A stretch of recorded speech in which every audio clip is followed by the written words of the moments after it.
네, 우리 말씀 보겠습니다. 마태복음 25장 31절에서 46절 말씀입니다.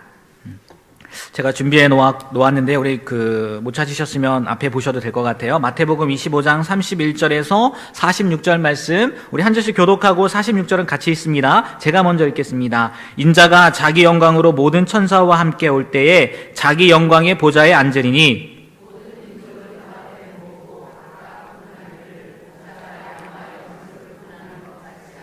양은 그 오른편에, 염소는 왼편에 두리라.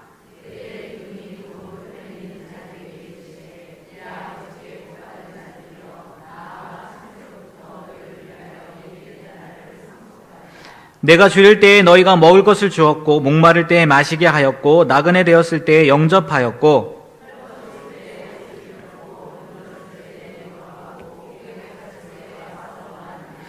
이에 의인들이 대답하여 이르되 주여 우리가 어느 때에 주께서 줄이신 것을 보고 음식을 대접하였으며 목마르신 것을 보고 마시게 하였나이까?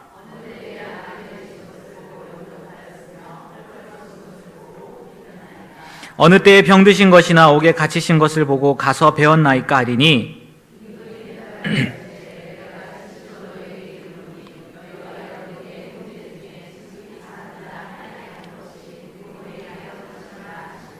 또 왼편에 있는 자들에게 이르시되 저주를 받은 자들아 나를 떠나 마귀와 그 사자들을 위하여 예비된 영원한 불에 들어가라.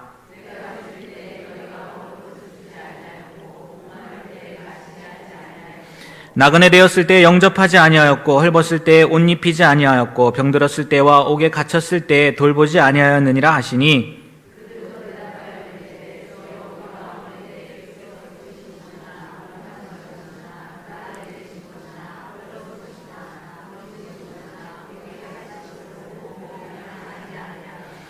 이에 임금이 대답하여 이르시되 내가 진실로 너희에게 이르노니 이 지극히 작은 자 하나에게 하지 아니한 것이 곧 내게 하지 아니한 것이니라 하시리니 그들은 영벌에 의인들은 영생에 들어가리라 하시니라.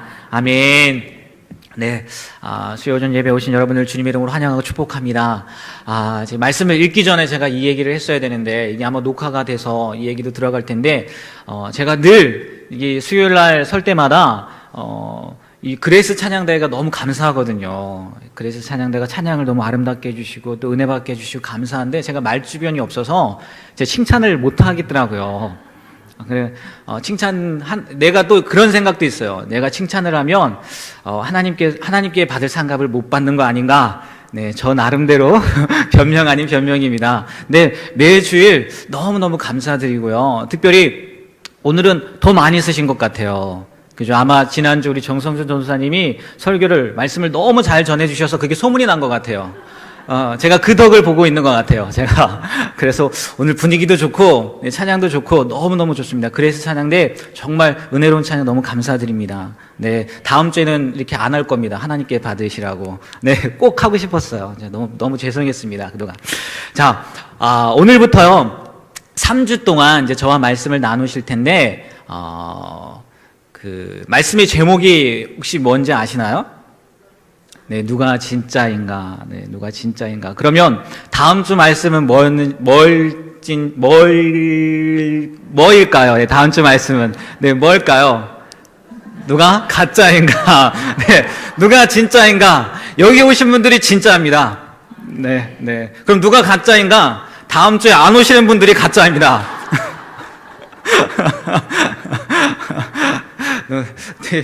이게 다 녹화되는 거 아닌가? 이거 큰일 났네요. 그리고 마지막 세 번째 시간에는 진짜는 무엇을 믿는가? 이 말씀을 나누려고 해요. 이게 제 얘기가 아니고요. A.W. 토저라는 분이 쓴 책입니다. 나는 진짜인가 가짜라는 그 책에 공교롭게도 그 책이 세 부분으로 나뉘어져 있어요. 지금처럼 첫째, 둘째, 셋째. 나는 진짜인가? 나는 가짜인가? 진짜는 무엇을 믿는가? 그래서 그 말씀을 가지고 이렇게 은혜를 나누려고 합니다. 그러니까 제 얘기가 아니에요. 그러니까 제가 능력이 있어서 그런 게 아니라 그걸 보고하는 거라고. 왜 요즘에 그렇잖아요. 청문회 보다 보니까 36절 뺏겼다고 그 표절이라고 막 그러던데 저는 다 뺏긴 겁니다. 네, 다 물론 제가 가미를 하겠지만, 그러니까 만약에 부족하거나 이해가 안 된다 그러면 나중에 한번 사서 보시고, 이게 오래된 책이에요. 오래된 책이거든요.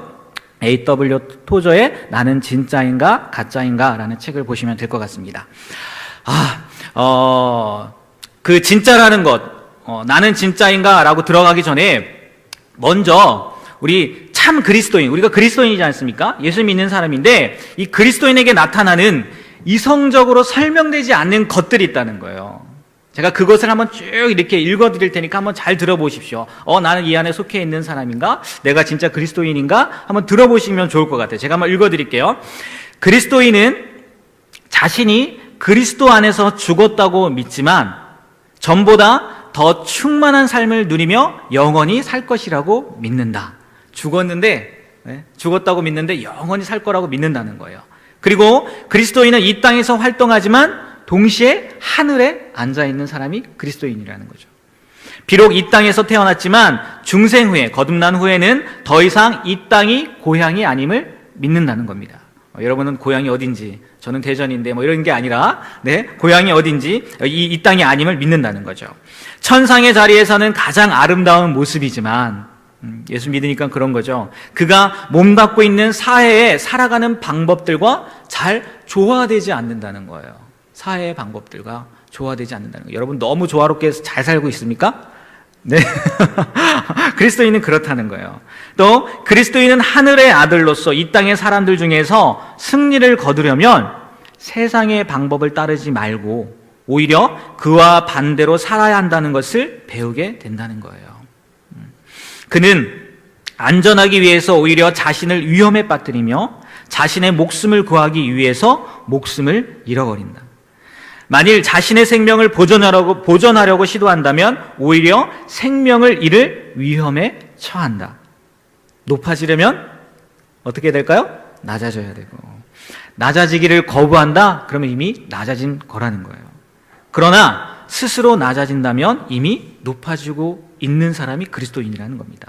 가장 약할 때 가장 강하고 가장 강할 때 가장 약한 사람이 그리스도인이라는 거죠. 그죠? 이성적으로 설명이 안 되는 거예요. 어떻게 가장 약할 때 가장 강하게 되는 거고, 내가 가장 강하다고 느낄 때 가장 약하다고 약하다는 인정을 받는다는 거죠.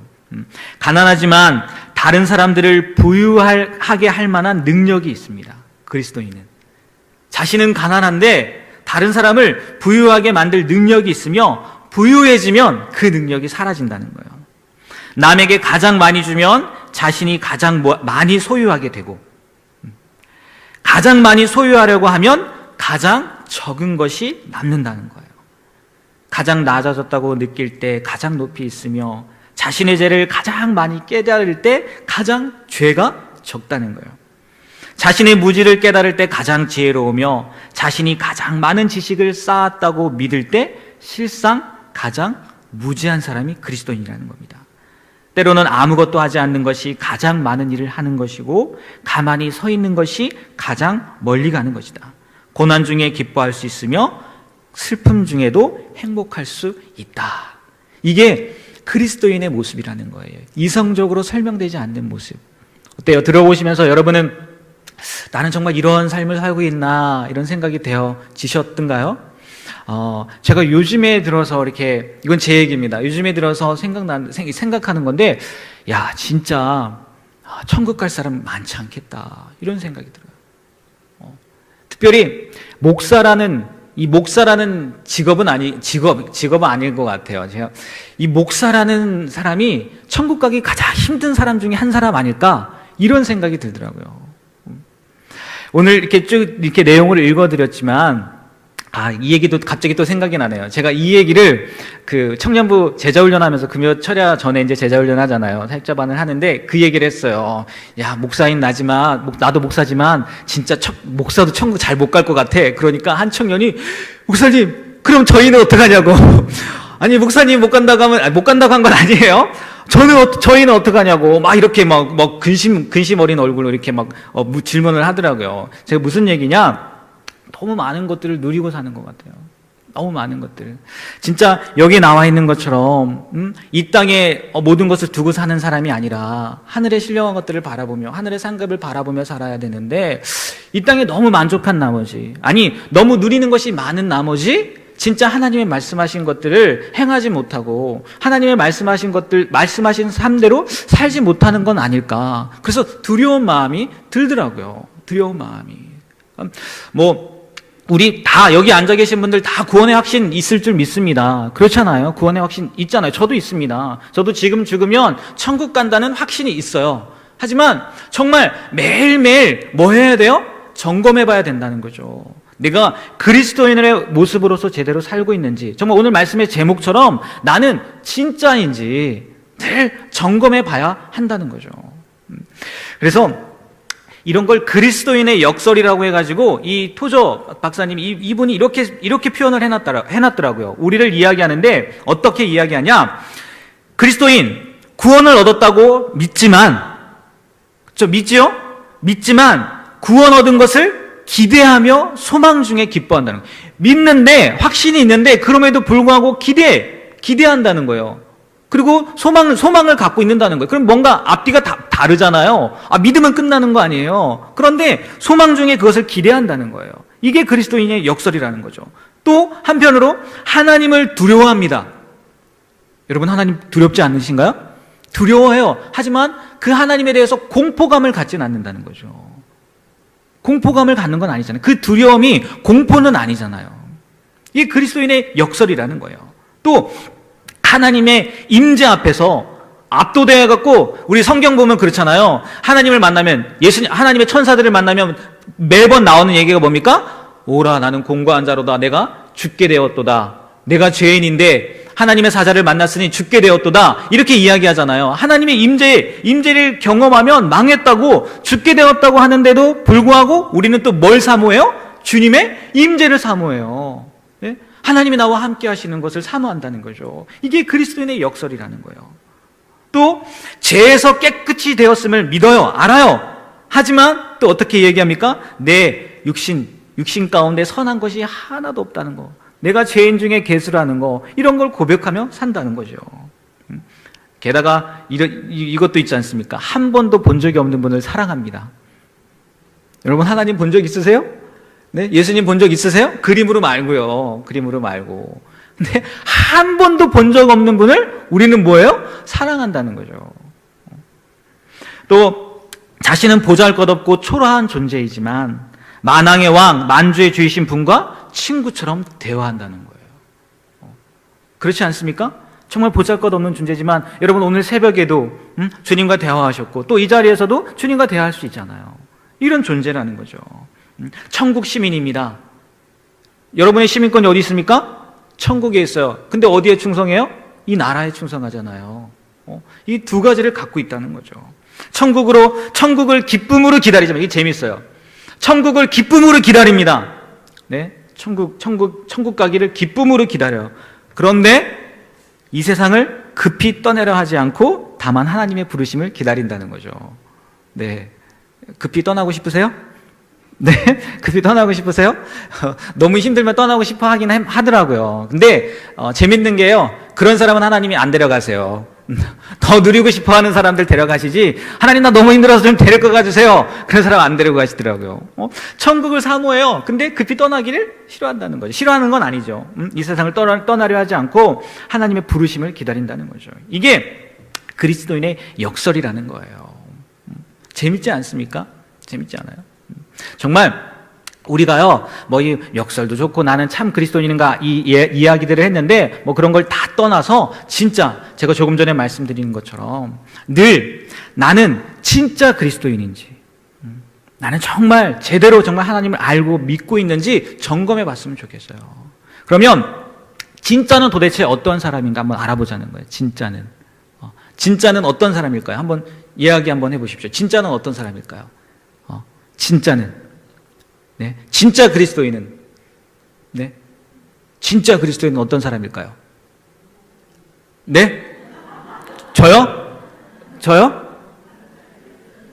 네, 뭐라고 했는지 안 들려서. 네? 네? 공목사님이요? 공목사. 네, 진짜는 공성우 목사님이.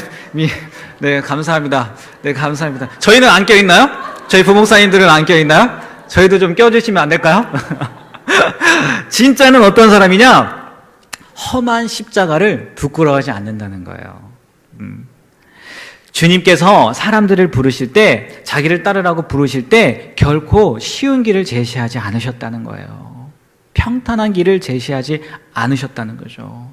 우리가 복음서, 신약성경 그 복음서를 보면 예수님의 삶에 대해서 너무나 많이 나오잖아요. 또 예수님의 말씀에 대해서. 그런데 그 내용을 보면 주님께서 신앙의 길을 지극히 어렵게 보이도록 만드셨다는 것을 알 수 있다는 거죠. 뭐 우리 흔히 그 얘기하잖아요. 넓은 길로 가지 말고 어떠한 길로 가라고요? 좁은 길로 가라고 이야기하잖아요. 그 말씀이 누가복음 9장 23절 24절 말씀인데 우리 다 같이 한번 읽어볼까요? 좁은 길은 아닌데 예수님이 나를 따르는 사람은 이러한 삶을 살아야 된다고 말씀하신 거예요. 다 같이 한번 읽어볼까요? 시작. 아무든지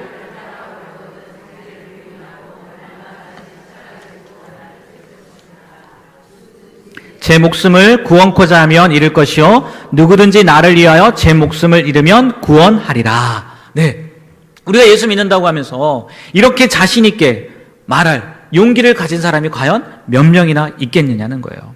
이게 전부라는 거예요. 진리의 전부라는 거예요. 나를 따라오려거든 뭐 하라고요? 나를 부인하라는 거예요. 그리고 자기 십자가를 지고 따라와야 된다는 거죠.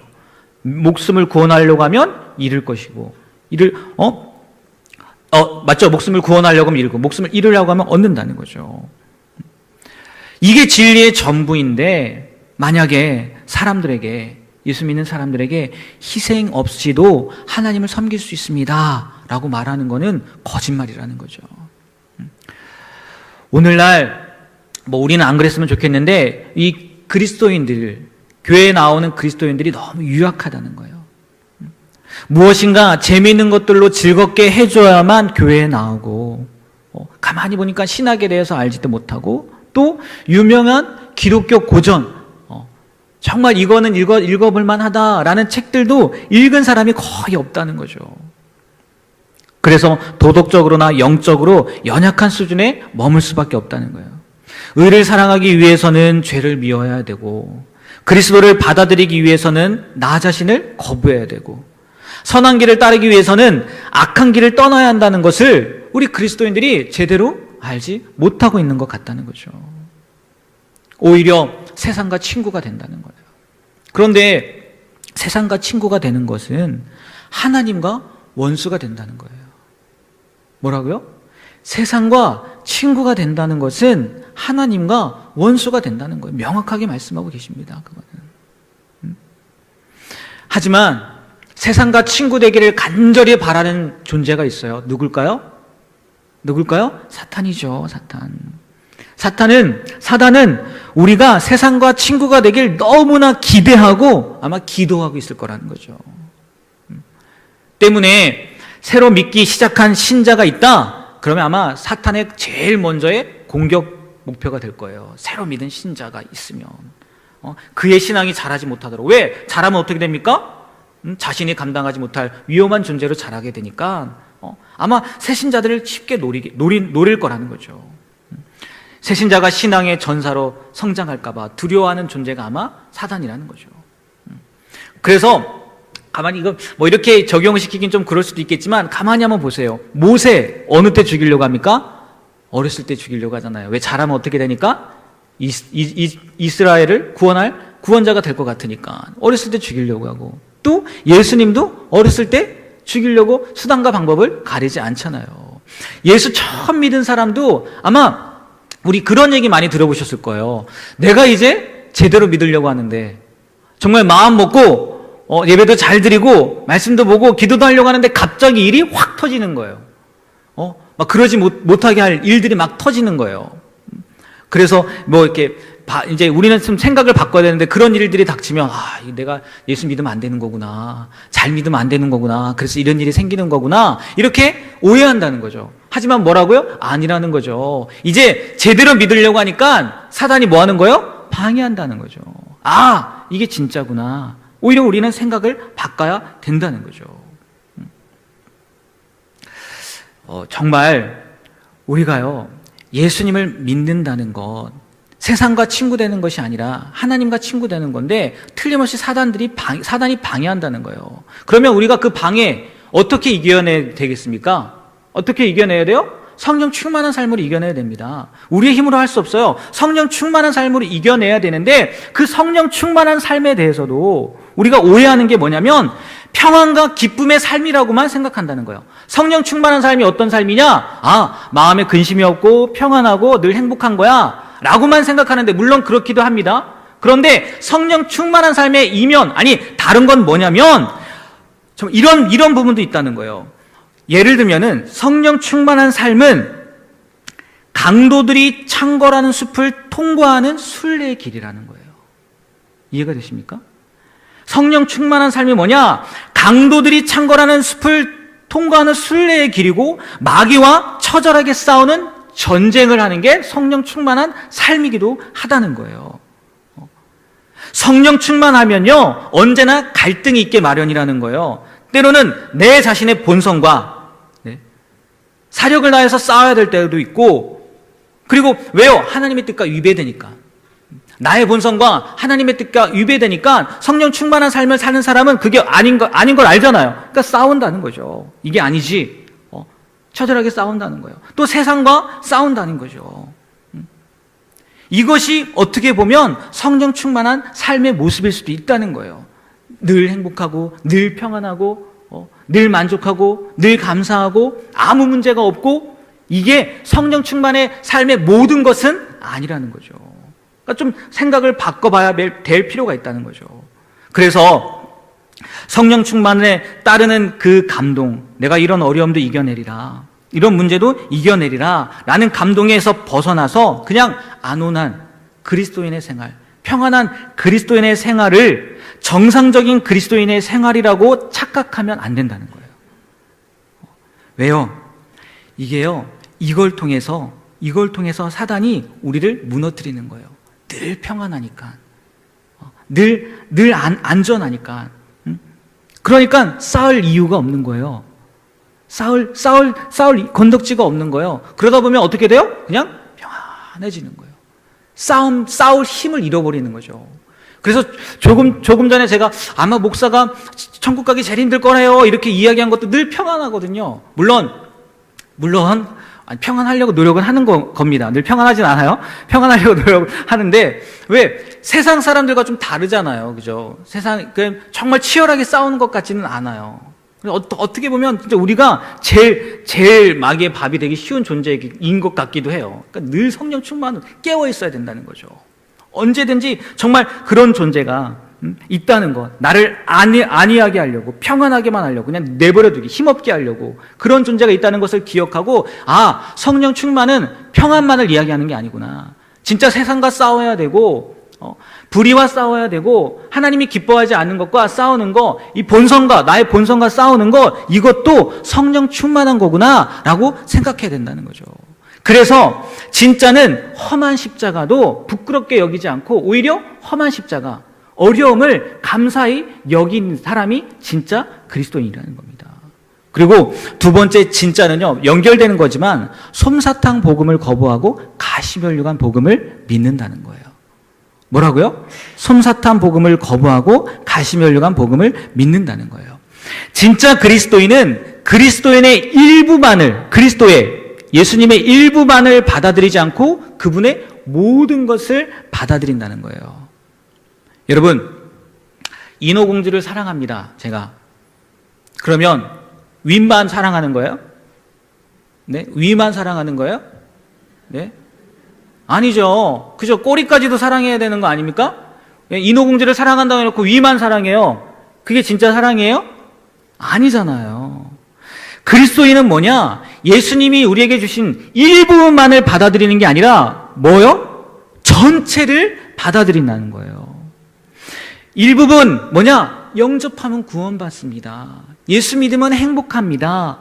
이것만을 받아들이는 게 아니라 그 이후의 것들 전부를 받아들여야 된다는 거죠.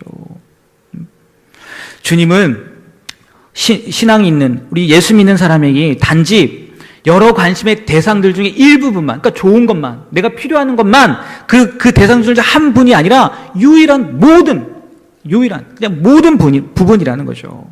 그렇기 때문에 예수님이 가지고 있는 모든 것을 받아들이고 그분 이외에 다른 것을 철저히 부정하는 게 진짜 신앙이라는 거예요. 그리고 그게 하나님이 우리에게 바라시는 거고 우리에게 명령하신 거라는 거죠. 그리스도를 영접하는 것, 그리스도를 믿는 것, 요한일서 4장 17절 말씀 한번 읽어보겠습니까? 읽어보겠습니다. 자, 다 같이 읽습니다. 주의 어떠하심과 같이 우리도 세상에서 그러하니라. 주님이 어떠하심, 주님이 살았던 모습, 그 모든 것, 그것과 같이 우리도 어떻게 하라고요? 우리도 세상에서 그러야 된다는 거예요. 사무엘 리더퍼드 목사님이 이렇게 이야기했대요. 그리스도인은 바람을 안고 사는 사람들이라는 거예요. 그리스도는 바람을 안고 계시는 분이신데, 네, 우리도 예수님처럼 뭐 하는 사람이라고요? 바람을 안고 사는 사람이라는 거예요. 왜요? 하나님께서는요, 우리를 그러한 예수님 옆에 예수님과 같은 방향으로 세워 놓으셨기 때문이라는 거죠. 그러니까 예수님이 바람을 안고 계시기 때문에 우리도 예수님과 같이 같은 방향으로 걸어가면 당연히 어떻게 해요? 바람을 맞는다는 거죠. 바람을 안고 살아갈 수밖에 없다는 거예요. 왜요? 어려움도 겪을 수밖에 없다는 거예요. 예수 믿음으로 말미암아서 힘든 일도 겪을 수 있다는 거예요. 그게 그리스도인의 모습이라는 거예요. 평안만 하지 않다는 거죠. 물론 당연히 사람들은요, 산허리에 양지 바른 곳, 평안한 거, 이거 갈망하는 것 인간의 본능이에요. 당연한 겁니다. 찬바람이 부는 곳을 굳이 우리가 가서 맞을 그런 필요를 못 느끼잖아요. 그런 사람은 없을 거라는 거예요. 하지만 교회의 역사를 볼 때, 교회가 시작된 역사를 볼 때요, 교회는 바람을 안고 전진했다는 거예요. 세일즈맨처럼 그리스도를 영접하기만 하면 그분이 마음에 평안을 주시고 문제들을 해결해 주시고 사업이 번창하게 되고 가정을 지켜주시고 언제나 행복하게 해주실 것이라고 우리는 믿고 말하는데, 복음서의 어느 부분에도요, 예수님께서 이렇게 지나치게 낙관적인 태도, 물론 행복에 대해서 말씀하십니다. 말씀하세요. 근데 지나치게 그 부분만을 강조하거나 그러지 않으신다는 거예요. 그분은 전체를 보여주신다는 거죠. 일부분만 보여주시지 않았고요, 전체를 보여주셨다는 거예요. 그리고 사람들로 하여금 결단하게 하셨다는 거예요. 좋은 것도 있지만 뭣도 있다고요? 나쁜 것도 있고 어려운 것도 있고 힘든 것도 있다는 걸 틀림없이 예수님께서 보여주셨다는 거예요. 그래서 그런 것들을 보여주실 때요, 예수님께서 그런 바람을 안고 가야 하는 내용들을 보여주셨을 때 많은 사람들이 떠나가는 것도 보셨어요. 예수님 앞에서 물러가는 것도 보셨다고요. 아마 그 장면을 보시면서 예수님도 아파하셨겠죠. 하지만 예수님은요, 그 사람들을 따라가가지고요, 장밋빛 인생을 이야기하지 않았다는 거예요. 그들의 선택에 내버려뒀다는 얘기죠. 맡겼다는 거죠. 예수님은 사람들이 모든 대가, 일부의 대가가 아니라 모든 대가를 지불하면서 예수님을 따르기를 원하셨다는 거죠. 그러니까 솜사탕처럼 달콤한 복음을 제시하면서 산허리에 양지 바른 곳을 약속하는 것은 어떻게 보면 한 부분을 가지고, 일부분을 가지고 진짜의 모습을 속이는 거라는 거죠. 그리스도의 제자가 되기 위해서, 진짜가 되기 위해서는요, 치러야 할 대가가 무엇이 있는지 분명히 알아야 된다는 거죠. 우리 그 신약 성경에 나오지 않습니까? 예수님을 찾아왔던 젊은 부자, 다 했대요. 말씀 가운데 뭐라고 얘기하냐면요, 예수님이요, 사랑하는 눈으로 쳐다보시고, 그래, 다 했어? 근데 한 가지 부족한 게 있어. 뭐라고 얘기합니까? 재산을 다 팔아갖고 가난한 사람을 나눠주고 너는 뭐 하라고요? 나를 따르라고 했어요. 제자가 되라고 한 거예요. 제자가 되라고. 근데 어떡합니까? 근심스러운 얼굴로 예수님에게서 떠나갔다는 거죠. 산허리에 양지 바른 곳 포기할 수 없었다는 거예요. 솜사탕을 포기할 수 없었다는 거죠. 사도행전도 보십시오. 예수님이 어디로 가시든지 간에, 예수님이 아니죠, 제자들이죠. 제자들이 어디를 가든지 간에 박해와 고난의 강풍에 개의치 않고 예수님을 따랐던 기록이 바로 사도행전이라는 거죠.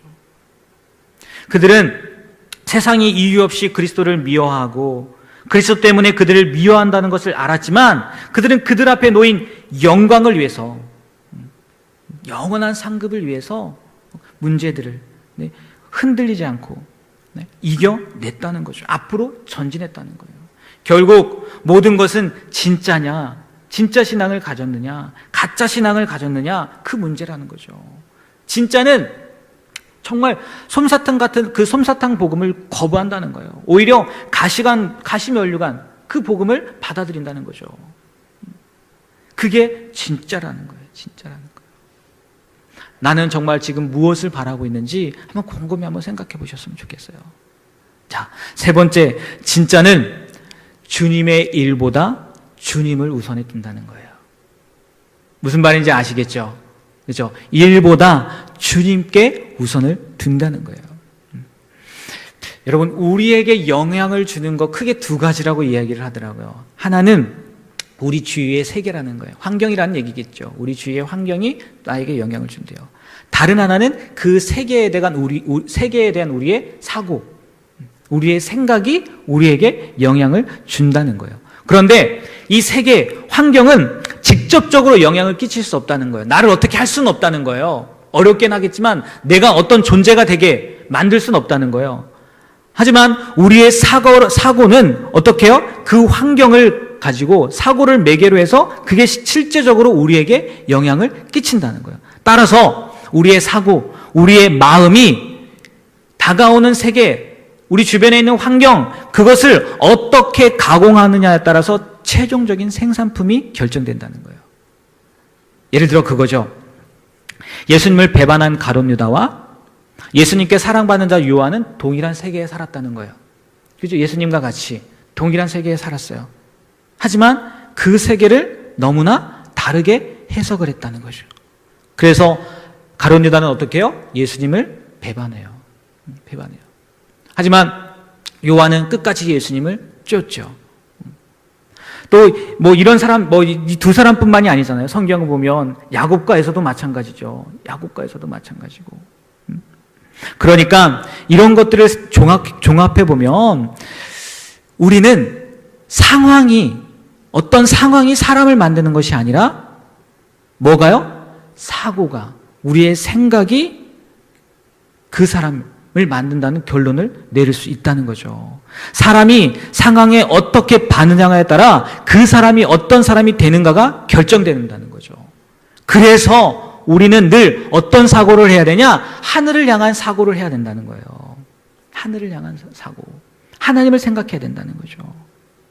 빌립보서 2장 5절 말씀과 고린도서 13장 5절 말씀, 우리 다 같이 한번 읽어보겠습니다. 시작. 너희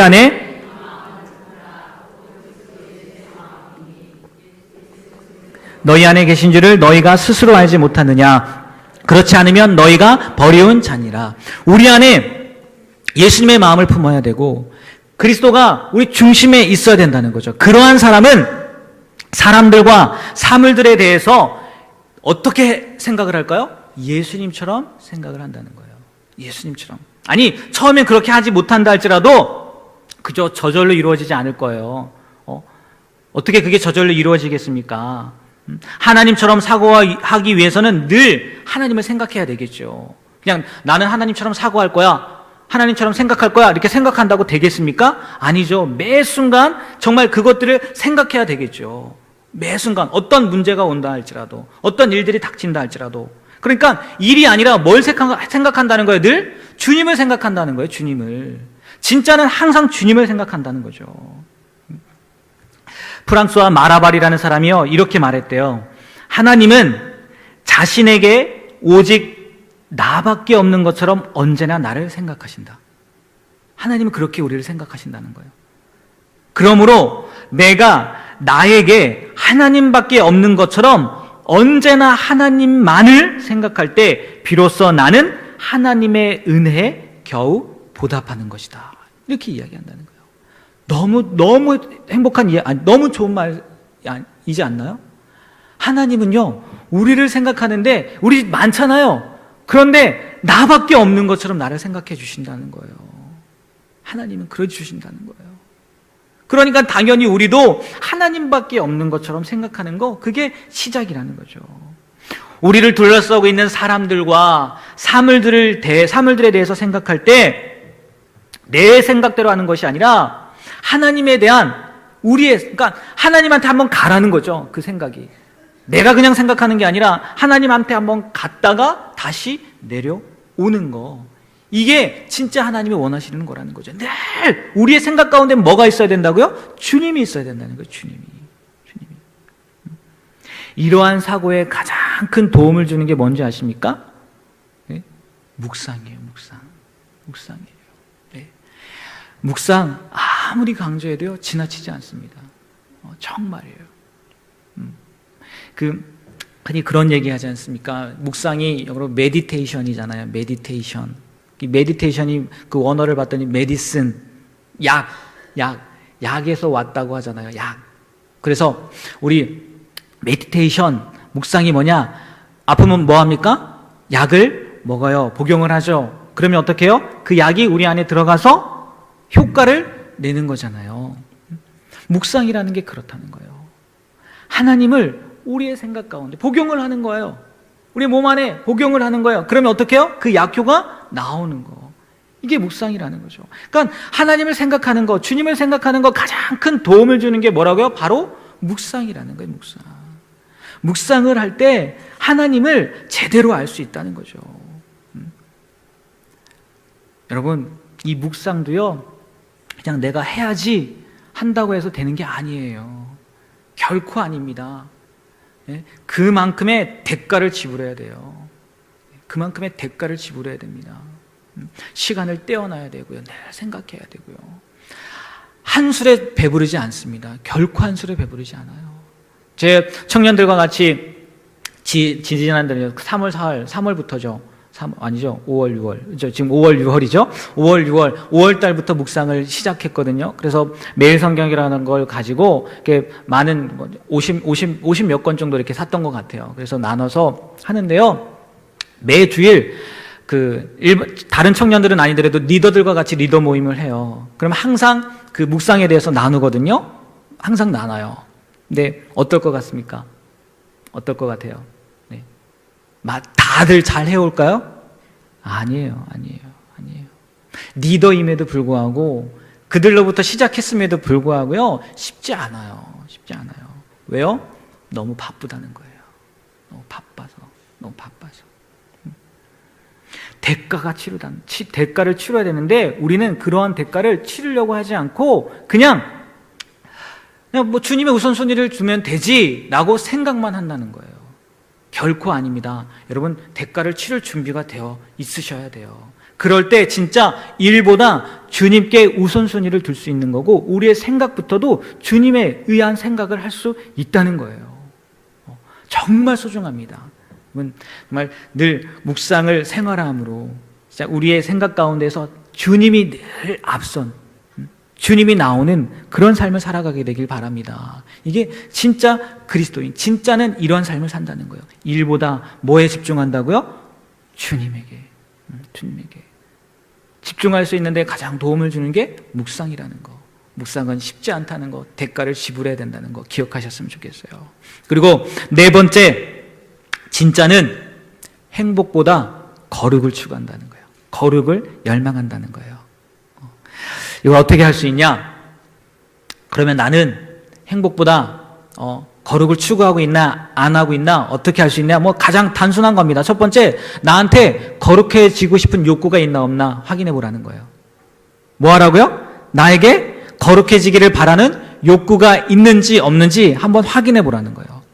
자신이 남들보다 더 거룩하다고 말하면서 만약 행복에 대한 갈망을 더 추구한다, 그러면 이분은 실제적으로는 거룩하지 않다는 증거를 보여주는 거라는 거예요. 근데 가만히 생각해 보십시오. 저도 저를 포함해서 거룩해지기보다 행복해지길 바라지 않았나요? 그러지 않았나요? 네, 행복해지길 바랐잖아요. 거룩해지길 바라기보다. 하지만 진짜는 행복보다 무엇을 열망한다고요? 거룩을 열망한다는 거예요. 웨슬리 목사님이 이렇게 이야기했대요.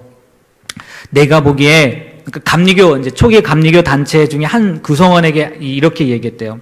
내가 보기에 그들은 사랑 안에서 온전해진 것 같지 않습니다. 왜냐하면 그들은 어떻게 하면 거룩해질 수 있는지를 배우기 위해서가 아니라 종교를 즐기기 위해 교회에 오기 때문입니다. 라고 이야기했다는 거예요. 웨슬리 목사님은 항상 이야기했죠. 거룩하는 거, 거룩. 그래서 우리도 성화를 이루라고 얘기하잖아요. 성화. 네. 성화가 뭔데요? 거룩해지는 거잖아요. 거룩해지는 거잖아요. 진짜는 행복보다는 뭘 추구한다고요? 거룩을 추구한다는 거예요. 그래서 거룩해지기를 바라는 욕구가 있어야 된다는 거예요. 두 번째는 뭐가 있어야 된다고요? 하나님의 영광에 대한 갈망이 있어야 된다는 거예요. 이 세상에서 고난과 수치를 당하면서까지도 하나님의 영광을 위해서 노력하는 사람이 바로 진짜 그리스도인이라는 거죠. 아마도 이런 사람은요, 이름이 우리 주기도문에 나오잖아요. 이름이 거룩히 여김을 받으시오며 라고 나오잖아요. 하나님의 영광을 위한 거죠. 그런데 그 앞에 이런 말들이 있을 거라고 이야기를 하더라고요. 제가 어떤 희생을 치르더라도 예수님의 이름이 거룩히 여김을 받아주세요. 그런 속마음이 있는 사람이 진짜 하나님의 영광을 위한, 하나님의 영광에 대한 갈망이 있는 사람이 아니겠느냐, 이렇게 이야기하더라고요. 여러분은 어떠냐는 거예요. 또 세 번째로, 스스로 십자가를 지려는 마음을 가진다는 거예요. 거룩을 열망하는 사람은 스스로 십자가를 지려는 마음을 가진다는 거죠. 여러분, 십자가가 뭐라고 생각됩니까? 십자가가 뭘까요? 네? 흔히요, 많은 그리스도인들이 이렇게 생각한다는 거예요.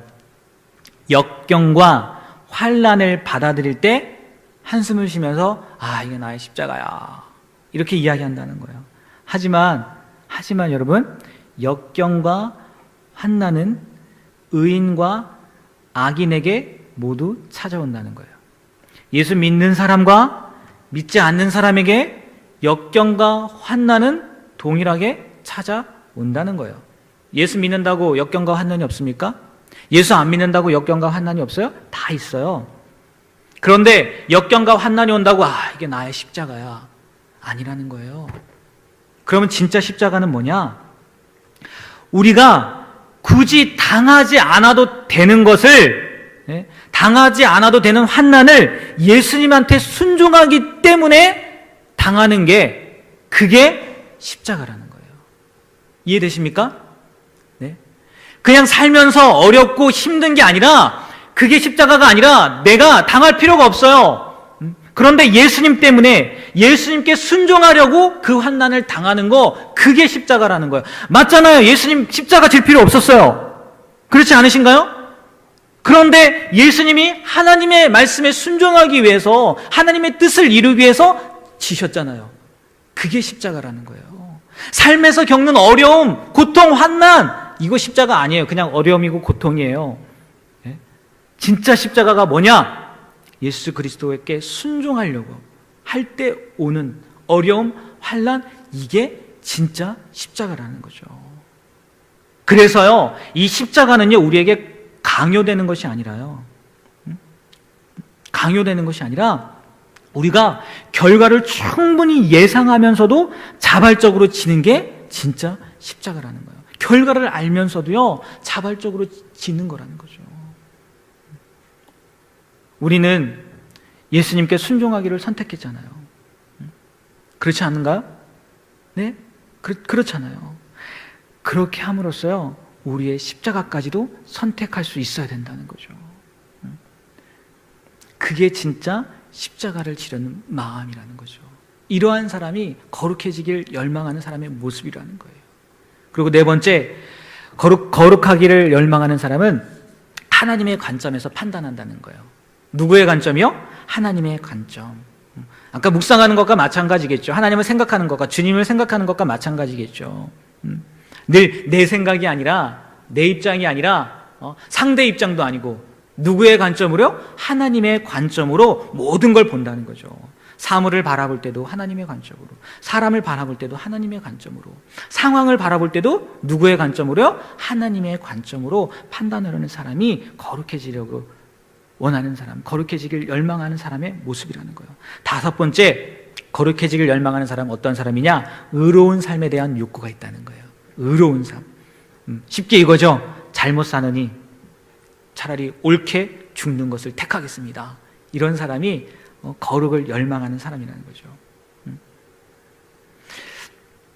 성숙한 하나님의 사람의 확실한 특징이 뭐냐? 생애 초연한 자세를 가지고 있다는 거예요. 진짜 하나님의 사람의 특징이 뭐냐? 삶과 죽음, 아니 죽음에 대해서 초연한 자세를 갖고 있다는 거예요. 하지만 세상을 사랑하면서 또 몸에 집착하는 사람들은, 몸에 집착하는 그리스도인은 죽음을 생각하면 두려움에 떤다는 거죠. 제가 이걸 보면서 저를 좀 바라보게 됐어요. 저도 솔직히 두렵거든요. 죽음에 대해서. 십자가 얘기도 했잖아요. 내가 진짜 일제시대에 태어났다면, 아니면 6.25 그 전쟁, 우리 지금 엊그제가 6.25였지 않습니까? 주일이 6.25였는데 그 당시에 태어났다면, 태어난 게 아니죠. 그 당시에 목사였다면 아마 저도 목사라는 이유 때문에 환난을 당할 거고 어려움을 당했을 텐데, 내가 과연 제대로 이겨낼 수 있었을까? 생애, 아니 죽음에 초연할 수 있었을까? 이렇게 생각해 보게 되더라고요. 진짜는 죽음에 초연하다는 거예요. 삶에 초연하다는 거예요. 오히려 정말 의로운 삶을 살기 위해서 내가 불의하게 사느니 차라리 죽음을 택하겠다. 내가 하나님을 배반하느니 차라리 죽음을 선택하겠다. 이런 모습으로 사는 사람이 진짜 의로운 삶에 대한 욕구가 있는 사람이고 거룩을 열망하는 사람의 모습이라는 거죠. 그리고 여섯 번째, 거룩을 열망하는 사람은 기꺼이 희생하려는 마음이 있다는 거예요. 여러분들은 아마 많이 희생하셨을 것 같아요. 그죠? 많이 희생하셨을 것 같아요. 그런 마음이 있는 사람이라는 거죠. 또 마지막으로 일곱 번째, 어떤 사람이라고 나와 있습니까? 시간을 초월하는 마음을 가지고 있다는 거예요. 시간을 초월한다는 건 뭘까요? 시간을 초월한다는 거. 영적인 사람, 거룩을 열망하는 사람은 이 세상에 만족하며 이 세상의 시간을 생각하는 게 아니라 시간을 초월한다. 영혼의 관점에서 생각하는 사람이라는 거예요. 영혼의 관점. 신앙에 의해서 세상의 풍조와 시간의 유한성을 초월한다는 거예요. 세상의 것, 아무 부질없는 것. 이 순간 한순간이잖아요. 진짜 점에 지나지 않는 순간이잖아요. 우리에겐 영원한 세계가 있잖아요. 그것을 생각한다는 거죠. 그것을 기억한다는 거죠. 그거에 가치를 두고 있다는 거죠. 잠깐 있다 없을 그 시간, 유한한 시간, 그게 아니라 영원한 것에 관점을 두고 사는 사람이 진짜 거룩해지길 바라는 사람이고, 그런 사람의 모습이라는 거죠. 근데요, 이렇게 쭉 7가지 나열했지만요, 아무리 생각해도요, 우리의 힘으로 할 수 없다는 거예요. 여러분의 힘으로 할 수 있을 것 같습니까? 못해요. 누가 도와주셔야 돼요? 성령님이 도와주셔야 된다는 거죠. 성령님이. 그래서 늘 우리는요, 우리 안에 계신 성령님을 의지하고 성령님이 함께 하시길 바라고 또 성령님의 힘으로 살아가야 된다는 거죠.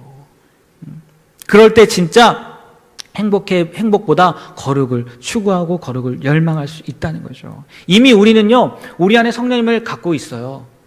예수님을 믿는 사람들은 그 안에 누가 계세요? 성령님이 계세요. 문제는 뭐냐? 우리가 그것을 인식하고 그 성령님께 순종하느냐 안 순종하느냐, 성령님의 말씀에 따르느냐 안 따르느냐, 그게 중요한 거죠.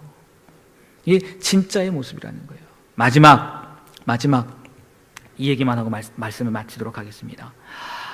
진짜는 신앙의 기본에 충실하다는 거예요. 신앙의 기본에 충실하다고. 그래서 예를 들어서 밑에 써놨어요. 무엇이 있습니까? 기도, 믿음, 성경 묵상 꼭 들어가죠. 성경 묵상 꼭 들어가요. 그리고 순종, 겸손, 진지한 사색, 성령의 조명.